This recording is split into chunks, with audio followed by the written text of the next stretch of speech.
শ্রীহুর জন্মদিনের দিন দুপুরবেলা ভাত খাওয়ার জন্য ওকে নতুন একটা পাঞ্জাবি কিনে দিয়েছিলাম আমি। কালার কম্বিনেশনটা ভীষণ সুন্দর এসেছে। দুপুরবেলা 11টা নাগাদ ও এখন স্নান করবে। স্নান করতেও বরাবর ভীষণ ভালোবাসে, মানে জল নিয়ে খেলা করতে।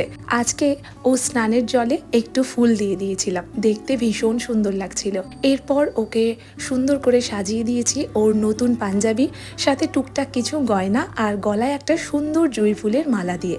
এরপরে প্রথমেই ওর দিদুন, তারপরে দাদাই, তারপরে পাশের বাড়ির বৌদি, আমি একে একে সবাই ওকে পায়েস খাইয়ে আশীর্বাদ করলাম। এখন শ্রীহুর ভাত খাওয়ার পালা।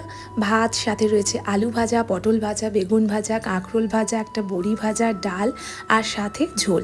ওর খাওয়া দাওয়া কমপ্লিট। এখন আমরা খেতে বসেছি। আবারও ফার্স্ট ক্রাই থেকে একটা পার্সেল এসেছে। এই দুটো ওর দুজন পিসি পাঠিয়েছে। এরপর এসেছে একটা সারপ্রাইজ কেক, এটা ওর পিসিই পাঠিয়েছে। ওর জন্মদিনের দুপুরটাও এরকম সুন্দরভাবেই কাটলো।